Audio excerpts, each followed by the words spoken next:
Hello, everybody. Welcome back to Teach Zdenek YouTube channel and welcome to this show with me and Helen. Hi, Helen.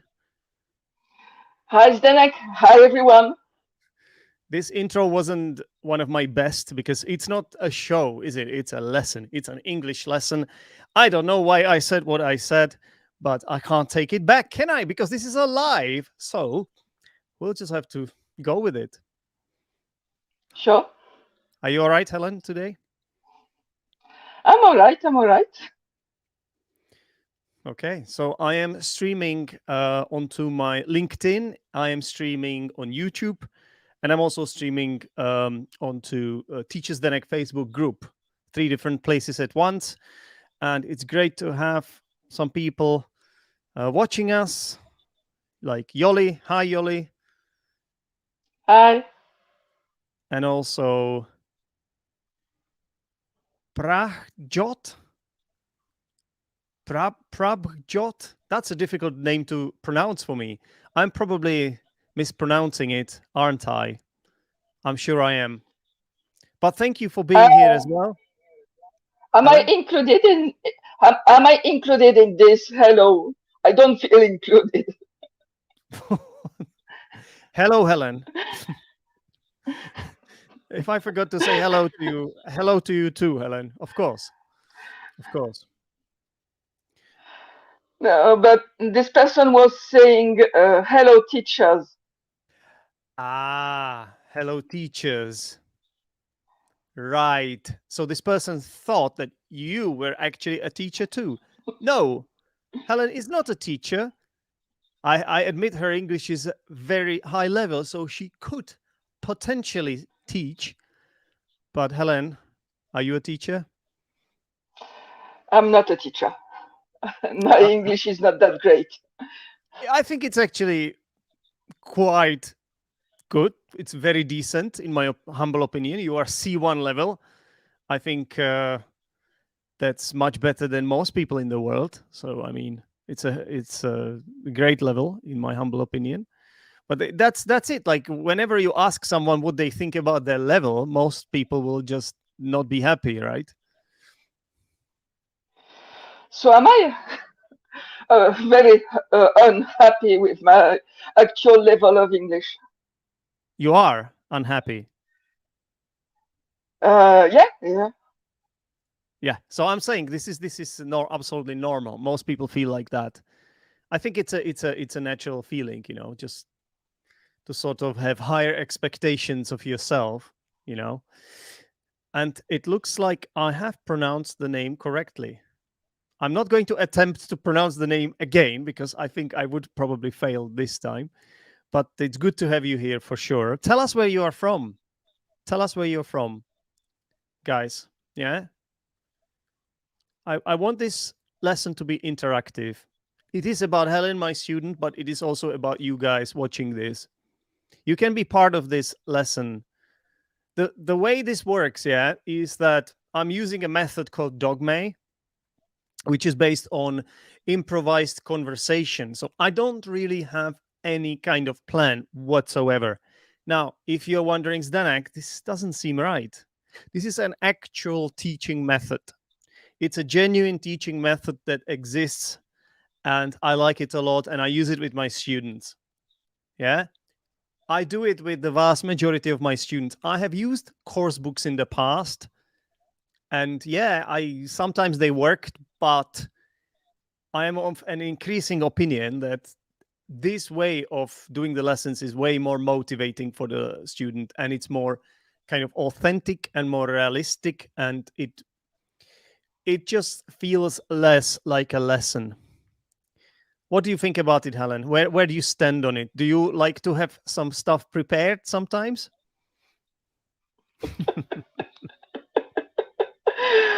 Well, I'm a bit anxious from time to time. So not knowing in advance what will happen makes me just a little bit in some kind of state of stress. But yeah, it's beside that, it's a cool way to do things because it focuses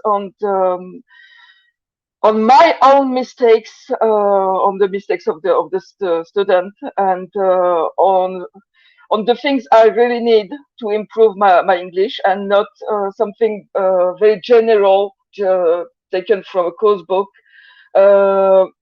which maybe do not contain the things I need to work on. Exactly. That's a fantastic point. And I think you have also included a piece of evidence in what you've just said, because I have been working with you, Helen, for quite some time now. Not only have I had a lot of these live lessons with you, but we have also done some private lessons, and you used to pronounce the word focus in the wrong way. Yeah. It's kind of it's kind of a recurring joke, actually. It's a running joke. You used to pronounce it as fuck us, yeah? And don't tell me I got it wrong again. And today you pronounced it correctly. So I'm very proud of you. And this only goes to show that this method actually is working, because I'm helping you what you really need to communicate. And that's why we are learning English. Yeah. Of course, sometimes you are learning English because you need to pass an exam. Yeah. Sometimes you want to get that IELTS band, whatever, 6.57. But more often than not, people just want to improve their general level. Yeah. And you know what? Go on. Since you, sorry for interrupting you. No, since you, since you made me not notice that I was making this mistake, I've started to notice the word focus everywhere. And it is pronounced this way. It is pronounced this way. Each time I was hearing the word, I was reviewing the pronunciation. It was kind of funny. Kind of obsessed with this word. You're obsessed with it. That's a very good word. If you are obsessed something, you're kind of crazy about it. Yeah. Yeah, and I think that's it. You know, that's the piece of evidence here. So, Helen, is there anything you can do about your sound, or is it? It's a bit weird. I don't know. What do you guys think? How is Helen's sound? How is Helen's sound? And now you're completely frozen. So whatever I did, that was not very smart from me. I can't. Well, you're completely frozen now. You're frozen in time and space. Oh yeah, I can see you now. The setting changed. So this is better. Is the sound better? This is much better. Whatever you did, this is excellent. Yeah. And also you look better and you smile more. What did you do? It's amazing. You want to know each and every one of my secrets? There's more light. There's more light. You look more radiant. The sound is better. Everything is better. And your sound is a bit metallic. Yoli says that your sound was a bit metallic. And now this is better. Much better, I think. I can clearly hear the improvement. Yeah. Cool. Yep. Okay, so that's it. So you say this sometimes stresses you out, yeah, that we don't know what we are going to talk about. Yeah, I've tried to convince you. I have a cool subject to talk about. I promise I won't look on my notes. We will record a separate video about that, yeah. Or you can be a guest on Zdενek's English podcast. That's fine. But I want to keep these lessons pure Dogme, if I can, you know. Okay, so viewers, you will have to come up with some subjects to talk about.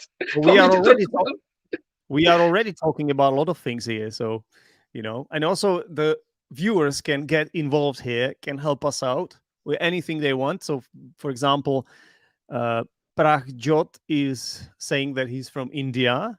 Okay. Good to have you here, Prachot. And not sure what this is supposed to mean, but we have Horace here as well. And Jolly, tell us where you are from. I'm I from think France. I know. I think I know where she's from. Sorry? Who's from Jolly? Oh, no. She's from Spain, I think. Mm.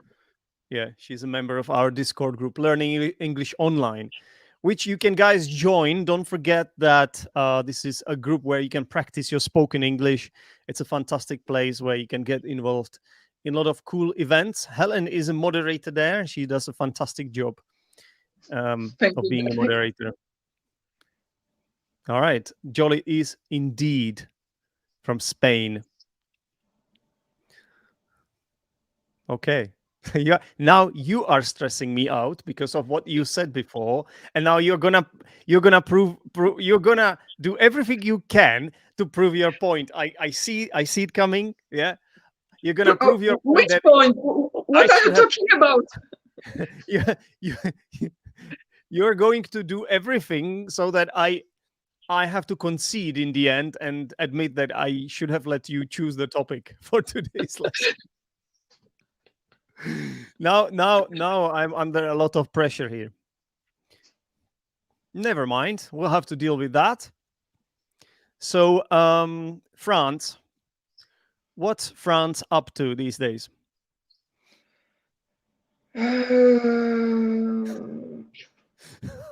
Don't ask me. Remind us where in France you're from, or whereabouts do you live? I live in Grenoble, in the French Alps. No, not exactly on the mountain, but the town is surrounded 360 degrees by mountains. Wow. 360 degrees. So then, are you saying that there are Alps? Anywhere you look, anywhere you see mountains. We have 3 different mountain chains. We are at the center, at the meeting point of 3 different mountain chains. Mm-hmm. And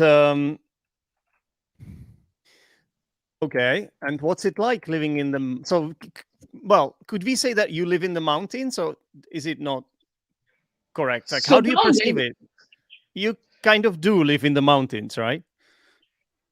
I live in town, and if I want to go on the mountain, take a walk on the mountain, I just take the bus or the tramway, and I'm at the what's the name?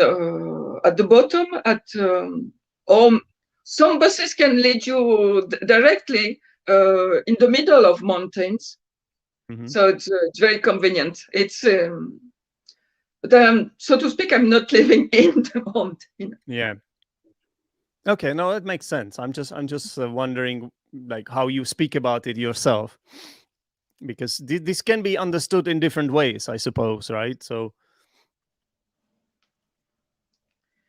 it's not like you are high up in the mountain somewhere in a chalet or, Not at all. Not at all. Not at all. No. It's a town as regular as regular of a town as possible. And because of the mountains, it's a very polluted place. Is it? Why so? Because the mountains around are blocking the airflow, especially in summer.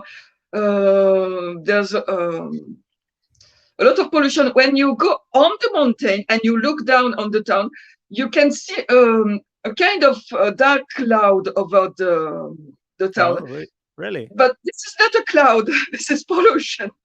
Okay, so is that smog?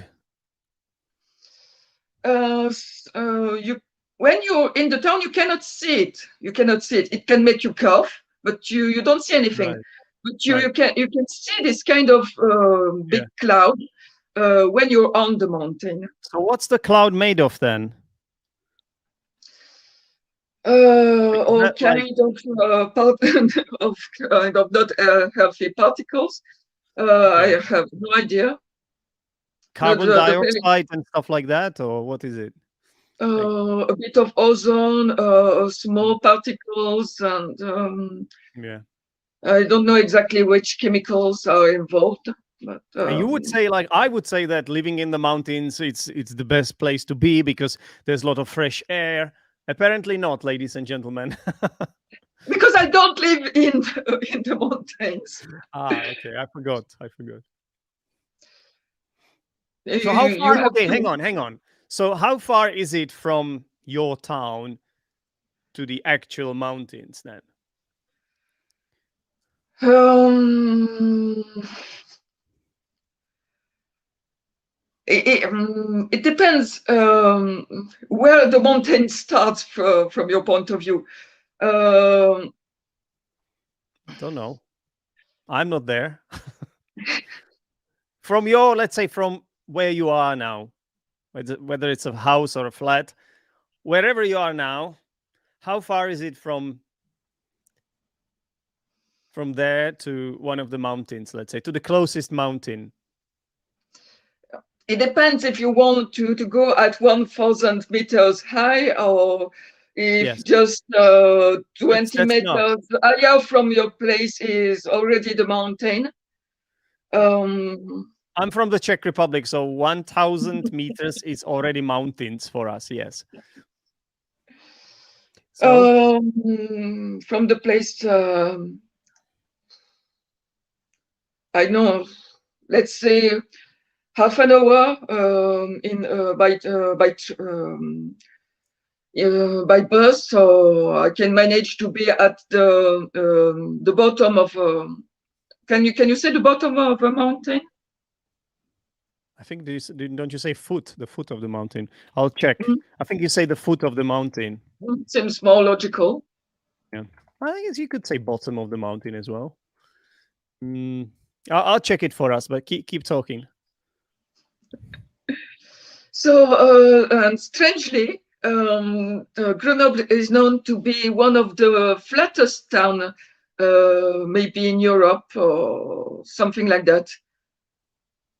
Sorry, can you repeat what you just said? I wasn't listening because men can't multitask. So sorry. You told me to keep speaking, so Yeah, I know.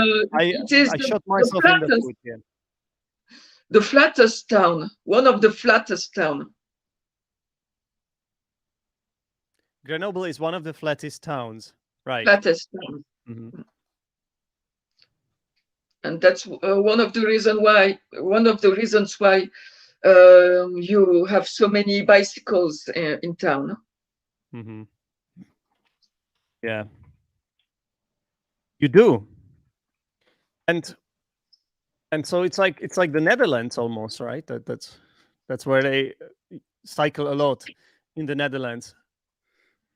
I don't know if we have as good equipments, road equipments as the Netherlands, but But there are. apparently, you find a lot of old bicycles in the river Mm. in the Netherlands. It's so popular there, cycling. So, and tell us about the weather then. What is it like now? Is it cold there, and is it snowing? I haven't seen snow for a long time. Really? You can see it on the on the mountains again, but in town it's very rare to see some snow in town. And if ever it Really? snows, it's a kind of mud. It looks like it It's turns like a into mud very quickly. okay. Well, you are describing your place like it's such a romantic area that everybody would want to go to. You are really selling it to us. There is a lot of pollution. There is a huge dark cloud there, and now you say that also instead of snow you get a lot of mud. Hmm. I really want to live there, Helen. Now, She really could work in the tourism office, and say to yeah, people. you could work for a travel agency. Mm. Hmm.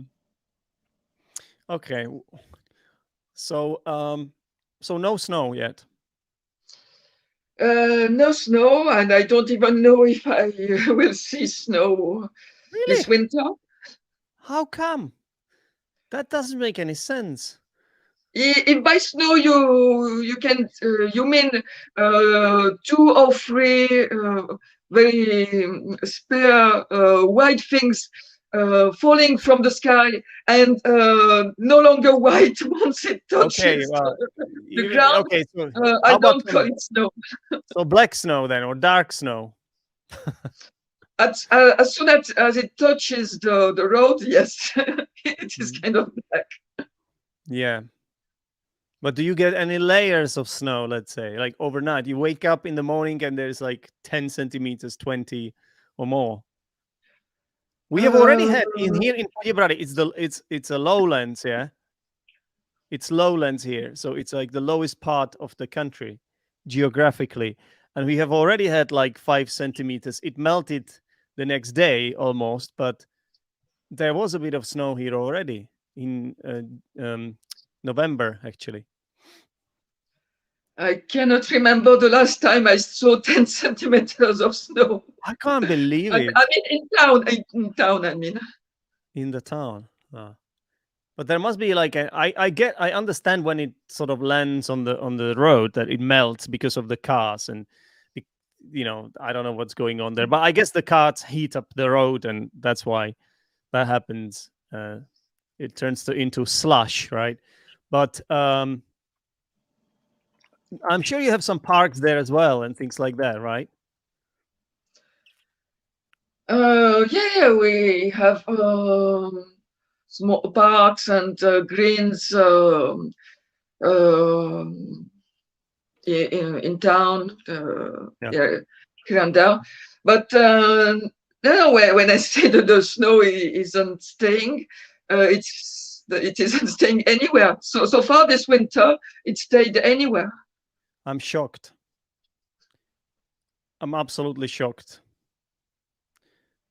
Honestly, I can't believe it. I always thought that Grenoble, I always had an image of a place where you would host like winter sports events, like for example, biathlon or cross country skiing races and You, stuff like that. But you do ski on mountains, not in town.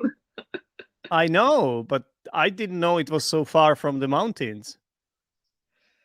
You from the town you can see the closest skiing station, which is Champs. Mhm. You can see it,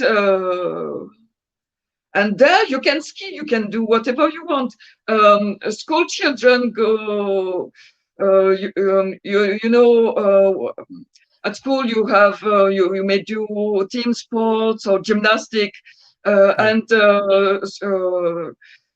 kids go one trimester to go skiing. They jump on the bus, they go skiing Yep. for school, and then they go back home. It's Mhm. you Yeah. can they have ski as part of their sport program. So it is within easy reach, let's say. It's not too far away, but the actual town, Grenoble, doesn't get much snow and it's positioned low. It's low. It's not very high up. It's something like 200 meters above the sea level, Yeah. and it's flat, really flat. It's a low altitude, yeah. So we are talking about altitude here. And it's really flat Yeah. as well. So and you said you are surrounded by mountains, so it's almost like it's some kind of a, I don't know what to call it, a meadow, not a meadow. What's the word for it? Valley. Sorry, valley. It's like a valley town or something. No. Oh, there's 3 valleys around the town that Okay. separates that three valley that separate the 3 different mountain chains. Mhm. Grenoble is at the meeting point, as I said. So you cannot really say it's a valley. Mhm. Valley. Yep. Okay then. Well, I didn't know that. Now we are smarter. This is an educational show after all. And this is one of the town who has the most one of the most advanced transportation network in terms of accessibility. So people in wheelchairs, elderly, mothers with what's the name? Not cradle. Cradle with wheels. What's the name for? Pram. Pram, like when mothers have babies and they sort of push the pram. Is that what you're talking about? Yeah. So it's Yeah. very convenient. You do not have steps to go on the tramway. Mhm. Almost everything is on ground level. Okay. And to go in or bus the automated systems to operate a platform and make it possible All right then. at almost every stops on the network. Okay. Nice. We have a question here from Jolie. She wants us to talk about traditions in our countries. That would probably take a long time here, but I guess is Christmas celebrated in France? Christmas is celebrated now. It's the time when you hear all the carols in the town. It's kind of annoying. Cows. Not carols. Carols. Oh, okay. Carols. Sorry. Not cows. I was imagining cows because I still have this romantic image of you living in the mountains with the, like in the Alps where cows sort of graze or something. Cows in town. You're Carol. cute. Yeah. Right. But I'm not very literate about traditions, and so like everywhere else, on the 25th of December, it's Christmas. In December, people set up a Christmas tree, and like in most European countries, no. Yeah. Nothing to write home about. Yeah. Okay. What's your Christmas dinner? What do you have for dinner in France?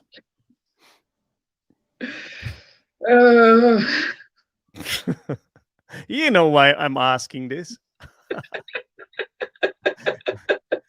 What's the traditional Christmas dinner in France, Helen? I forgot. You forgot.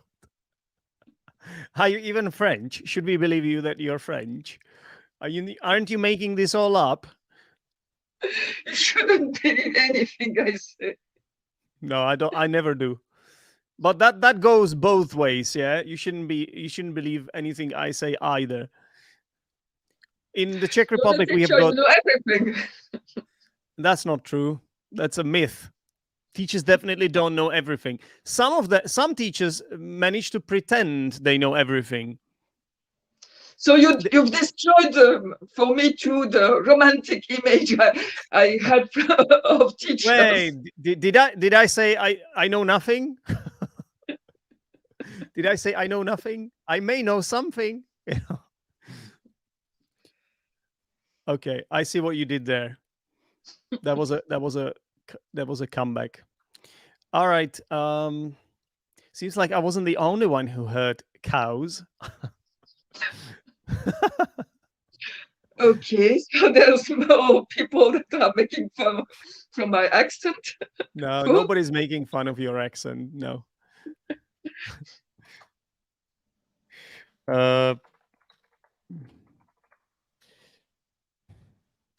Definitely not. Yeah, in the Czech Republic we have carp.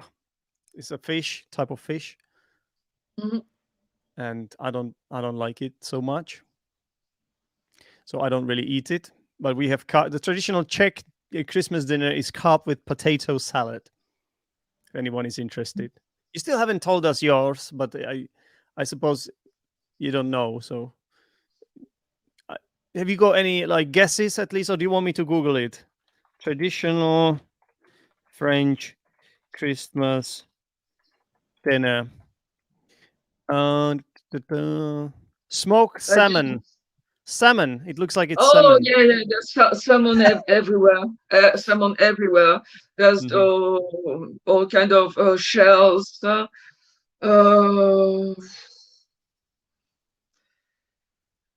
Do you want me to go down that slope saying that it's the worst period ever regarding animals? It's Yeah. no in any other period of the year, such a wide range of animals are No, I know. it's Slaughtered. Slaughtered, yeah. No, I am with you. I'm not a vegan like you, Helen, but I'm with you on this, and that's why I don't eat so much meat. I genuinely eat like meat once or twice a week, not more than that. So this is probably why you didn't know what you guys in France have for Christmas, because you are a vegan, so your diet is really different from the diet of a regular French person, I suppose. just a patch of grass for dinner. Okay, so like a cow, yeah. Like a cow. Or- okay then. So Pragjot asked me this question. Teacher, can I ask a question related to the language, to the English language grammar and or vocabulary? Yeah? And and Pragjot was like, please. I was like, okay, sure, why not? And then this happens. Oh my God. That's 5 questions. Embolden, I don't know this one. Enigmatic, ubiquitous. Enigmatic is something that is not very straightforward, and you have to make some kind of guesses to. I would say quite a similar word would be mysterious. Enigma is like mystery, right? Enigma. But there is this notion of having something to solve, and it's close to mystery, but without being exactly the same. Yeah, but it's also like possibly mystery might not be able to be solved, whereas enigma could be solved. I guess that's I don't know. For me, there could be considered synonyms. So if something is enigmatic, it's kind of mysterious, right? The meaning in a dictionary is mysterious and difficult to understand. So there you go. So it's like mysterious or difficult to solve. I'd like to quote one of my French teachers, so my language, who said to the class one day that there is no such such a thing as synonyms. Every word has a slightly different meaning that will be more adjusted to some kind of context. And we have to be really careful that they might be similar, they might be close, but they're different. I agree with you, but I dispute the fact that that this doesn't exist. I think there are exact synonyms. Yeah. For example, a substantive and noun are exact synonyms for me. It's a grammatical category. A noun, a substantive. Substantive is a Latin name for it, Let's say that that synonyms, according to this explanation to this point of view are much rarer, much more rare than we think. Ravenous is not the same as being very hungry. I agree. And it leads to sometimes I read people, some English written by students. And I say, oh, this is someone who tried some piece of synonyms, but it just doesn't fit. It just sounds so unnatural. So it was just to say there is not that many synonyms, the very real synonyms. So next word. Wait, I think sometimes I just want to make a point as well about this. I think sometimes it's because we need to simplify the things we are teaching as teachers. So I want to sort of defend teachers talking about synonyms in their classes, because yes, they should make it clear to their students that the synonyms are not always exact synonyms, and they can be used in different ways and in different collocations, yes, but at the same time often they are close enough, right? If you say fantastic or brilliant, I mean, there's not much difference really. Yeah. So okay, but interesting point, Helen, absolutely. Embolden, so you said you don't know embolden. Jolly doesn't know embolden. Do you know the word bold, guys? Bold. I know it. What does it mean? It has multiple meanings. To be honest, the most common one is when you type some text and you want to make it more prominent. Okay. More visible, so and you highlight it and you make it in bold. You turn it in bold. But as an adjective, what does it mean as an adjective? If you say Helen is bold, what would that mean? If we say Helen is bold, to be bold is to. I can give you a better example. Helen is very bold for being here today. Not everyone would be able to be a student in a YouTube live video or whatever I should call it, a show, a live lesson. It's not strong enough to describe bold. It's linked with courage and courage, and maybe I think it's linked to assuming what you are as well.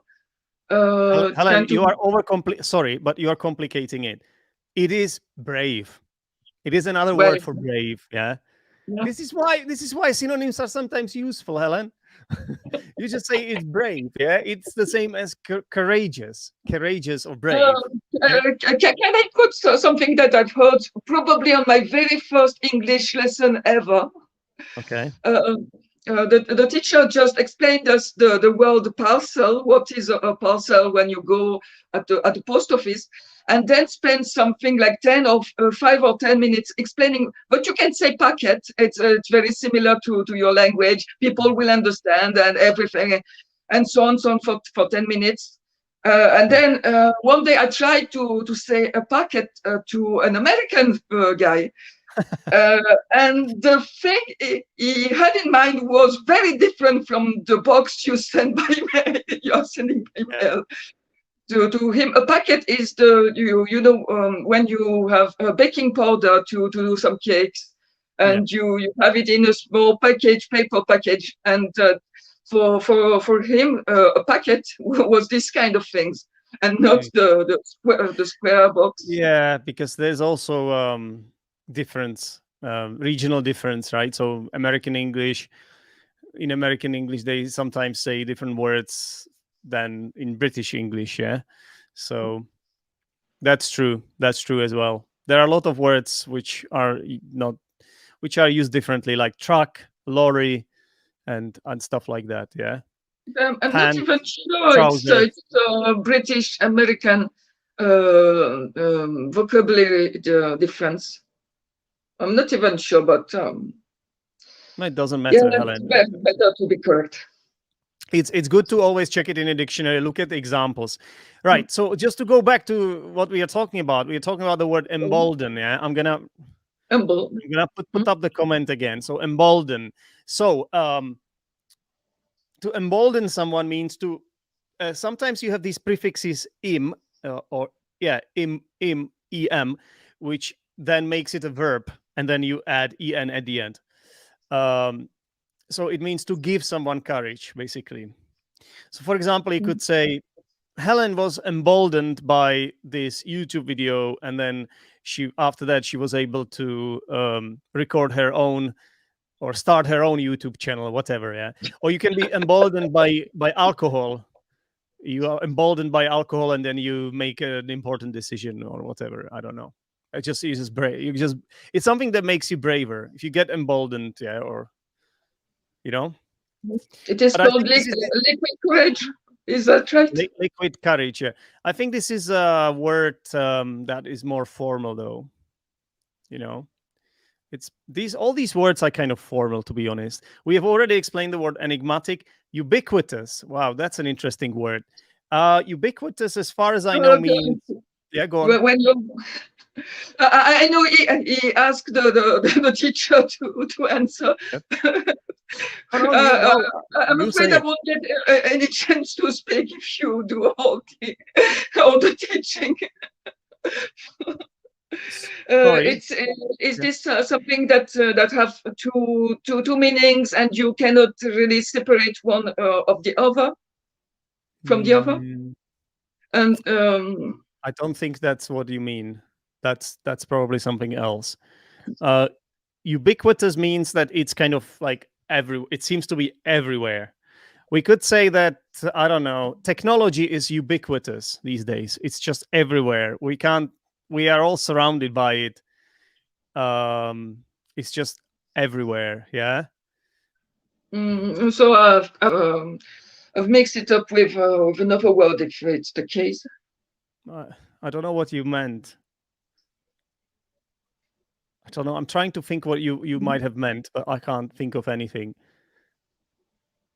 Two things that cannot be separated. Maybe I mixed it with ambiguous. Ambiguous. Yeah, ambiguous means that. No, ambiguous means that one thing has got like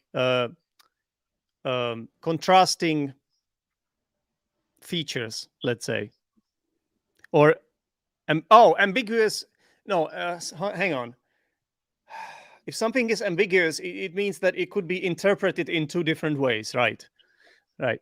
Ambiguous. It can be interpreted in more ways. It's just not clear. The opposite of ambiguous would be clear or straightforward, right?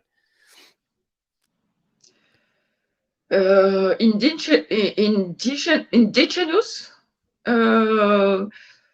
is something that that is the contrary would be imported. That comes from the country. Yeah. That originates from a specific country, from a specific place. Yeah. You can talk about indigenous population there. So these would be people that often we talk about places which have been colonized. Yeah, like in Africa. Africa was obviously colonized by different countries. Yeah, in the 19th and 20th century, and but there were still a lot of indigenous inhabitants, right, as well. Or in America, you could talk about Indians, right? American Indians were the indigenous inhabitants. Indigenous. Yeah, indigenous. The pronunciation is indigenous. Okay, and the last word was, what was it? Stigmatize. Oh my god, that's a tough one as well.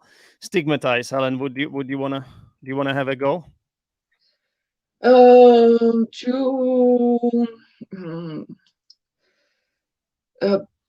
point out the differences, especially the negative differences for one person of a group of person, and make them stand out in a negative way. Yeah.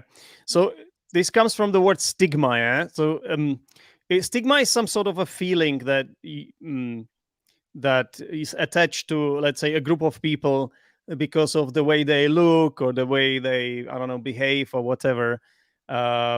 It's similar. It's connected to stereotypes as well, right? And if you stigmatize somebody, it's like you have a prejudice against these people, right? Mm. Something like that. You treat them unfairly by disapproving of those people.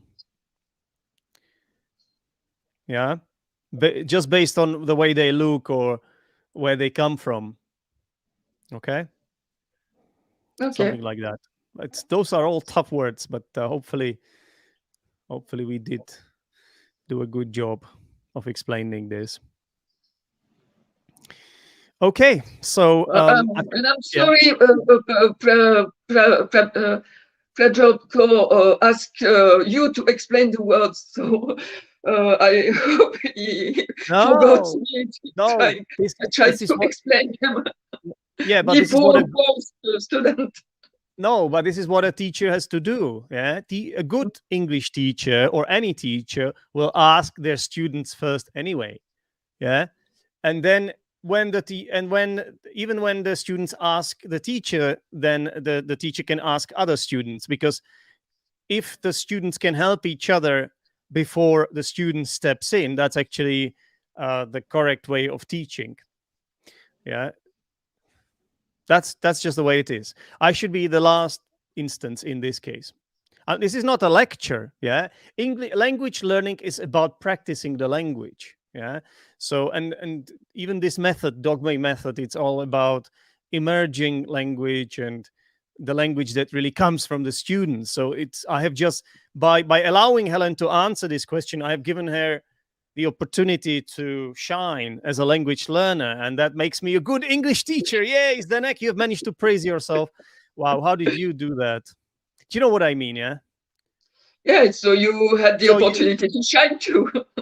No, yeah, because I'm happy if you are learning and if you are doing a good job using the language, then I'm happy as a teacher. I'm proud of you. So you don't ever have to apologize for this, Helen. Not in my class. Maybe the traditional classrooms were different when the teacher was the authority and the teacher. It was all about frontal teaching, and it was only the teacher explaining things and maybe sometimes asking questions and then students answering. Yeah, but that's it. But actually, there is more to it, ladies and gentlemen. Anyway, we have to move on and look at the feedback. We have to do it quickly because I don't have so much time. I have about 10 minutes here. So, sharing my screen.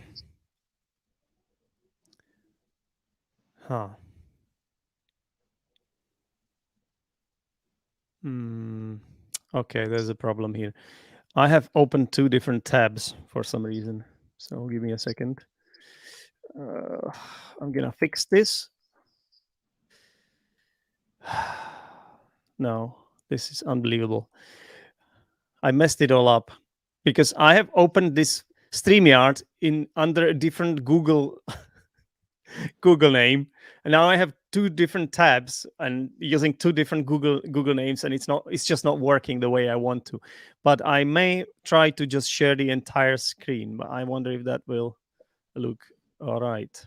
Let's see. So if I do this, can you? Okay, this is. I'm not trying to hypnotize you. I'm not trying to hypnotize you, ladies and gentlemen. I'm just trying to find a workaround. Okay, I'm just trying to find a workaround here. Oh my goodness me, this is an absolute disaster. Wow, what a fail. Do you know what? I don't want to show you. I don't want to show you what I have on my desktop, like all my documents and things. I'm just going to talk about this, I guess, today. because I can't seem to be able to do it in any other way. So I'm not gonna show it on screen. I'll just talk about it. Yeah. Next time I will make it up to you. Okay. Sure. Well, okay. Hang on. Let me try again. One last try. I think I've got it. Can you see it? Yeah. Oh, thank God. Maybe if you can make it zoom in a little bit. Yeah. Done. Okay. Okay. Now I can read it. Yeah. Okay. So to be obsessed with something, yeah. If you are obsessed something, you kind of spend a lot of time on doing it, and you are interested in every single detail about it. Sometimes this is used in a negative way, that you are just too much into something. You are obsessed with it. But in my opinion, it's good to be obsessed with stuff sometimes as well, because that means you're passionate about it. It really depends. Like sometimes you are passionate about the wrong thing, so to speak. So obsessed often has a negative meaning. How do you pronounce this word, Helen? I think I know mountain. Mountain. Yeah. So it's the same sound as mouse. Yeah. Mountain. Mouse. I think very often I pronounce it mountain, but it's mountain. Right. Yeah. So it's not like entertain. Yeah. Or contain. No, this is different. Yeah. You see, the problem is that we have got three letters which are exactly the same here. Yeah. This, and this, and that's why this happens. Yeah. That's why this happens. That a lot of students think that this is pronounced mountain, but it's mountain. In. Yeah. Mountain. Okay. It's like tin. It's pronounced like tin. Right. What's wrong with this? I live in town, in a town, but you can also say I live in town. Would you say that? I wouldn't say that. Yes. I would. I live in a town. Yeah, because it's a singular countable noun, so it should have some kind of determiner here. Yeah. So I live in town. I would say I live in a town. I live in a city. Would you say I live in? I was sure you could say both. Okay, let me check. I don't know. I don't. It's possible that some people say it like that. Let me see.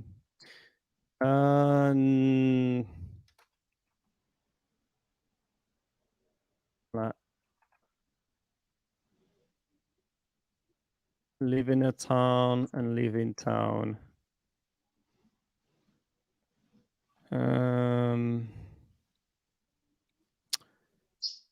Well, I can find a lot of examples in I live in town. I can see it. You know, it's possible that because it's such a common expression that sometimes with these articles, what happens is that people stop using them. Yeah. So it may become, I think the correct way of saying this would be I live in a town, but because it has become so common to use this phrase, often the articles are dropped, you know? Do you know what I mean?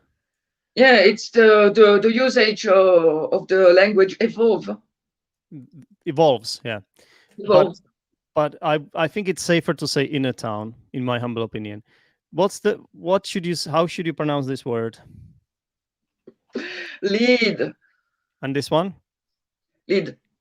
Mm-hmm. I cannot make it shorter. Okay, it's fine. Chalet. Is that a French word, Helen? Does it come from French? Yeah, it comes from French. So where can you find a chalet? Up very, very high in mountains. Where in skiing station you have a lot of chalet too. Chalets. Yeah. Chalets. Yeah, it's a small cabin or house used by holiday makers, and it's typically found in the Swiss Alps. Yeah, so it's like a house, kind of wooden, most often made of wood, and you find it in the mountains. How do you pronounce this word? Cough?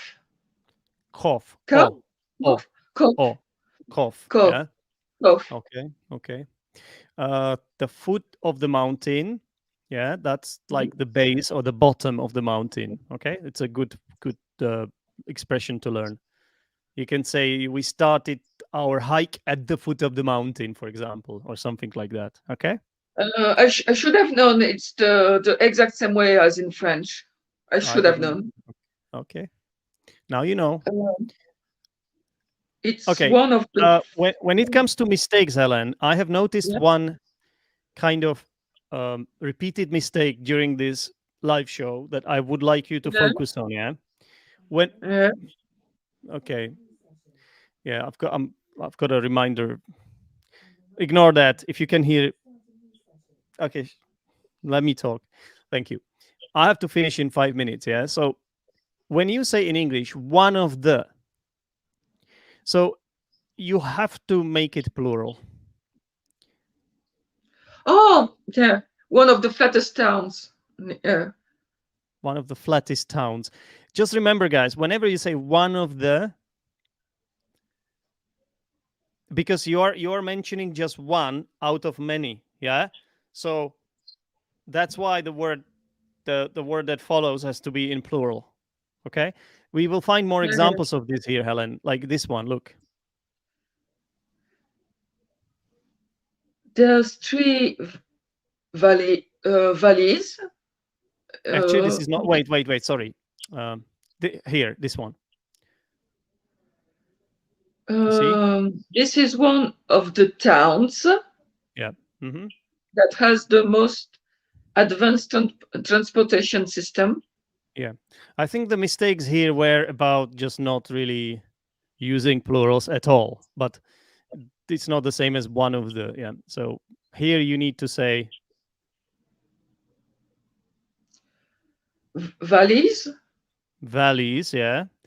Is it okay to say there is, or should it be there are?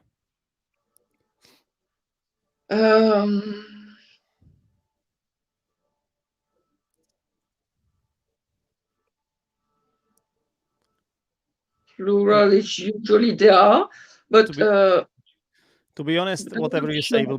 will probably be correct because, okay, technically you should say there are, and that would be the correct grammar. And if you're writing a formal letter or taking an IELTS exam, you should use there are. However, this is one of those mistakes that native speakers commonly make, so that's why it's I thought like an idea. it's more or less considered correct these days. Yeah. A lot of people just say there is, and then they are talking about something in plural. But it's more correct to say there are three valleys around the town that separate three different mountain chains. Right. What else do we have here? Slush. It's like, you know how you were talking about the mud that you get in Grenoble? Yeah, I noticed you use the word slush to describe There's a word to describe it. it. In English, it's called slush. Yeah. Also, a similar sounding word is sleet. That's like a mixture of snow and rain. Is something between. Yeah, it doesn't really stay. The snow doesn't really stay on the ground when it sleets. How do you pronounce this word? Closest? No. So closest? okay. So when you are saying something is not far from here, it's close. Close. Yeah. Close. But I'm going to check this because I want to be right about it. But I believe, yeah, the verb is pronounced close. Yeah, close with z sound. Yeah, so the verb has a different pronunciation than the noun, than the adjective. Close. Yeah, This place is very close from where I live. It's s sound, yeah. Whereas this verb, close the door, is z sound. So if you didn't know this, ladies and gentlemen, there's a different pronunciation. But this one is obviously the superlative form of the adjective, yeah. For example, the closest town. So closest or closest? Closest? Closest. Mm-hmm. Closest. Closest town, yeah. All right. All right. I'm just trying to find something here. Just to give me 1 second. I know this is very exciting for everyone to have to wait for me. But yeah, I've just checked it. It's correct. Yeah, as I said it. So in school, children do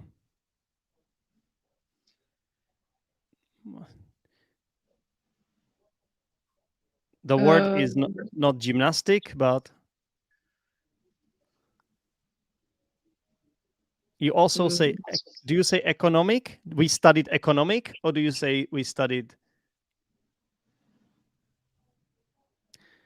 economy? No, economics, yeah.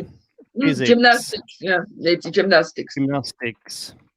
These words are often describe some disciplines or fields, yeah. And this comes from Latin. No, they come from Latin, and that's why they use this CS at the end. And can you think of more examples? Even the word not right now. genetics. Yeah. There are more examples. And then you say economics is, physics is, gymnastics is, genetics is, not are. Yeah, it's used as a singular noun.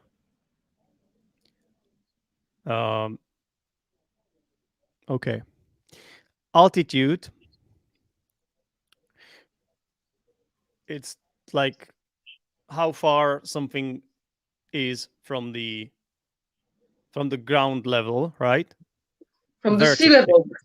From the sea level, yeah, vertically. From the sea level, you're right, yeah. Okay, vertically. So mountains, yeah, you're talking like how high are the mountains, and you are talking about the altitude. 1,000 meters, 2,000 meters, yeah. Mm-hmm. We have already talked about this one. Valleys.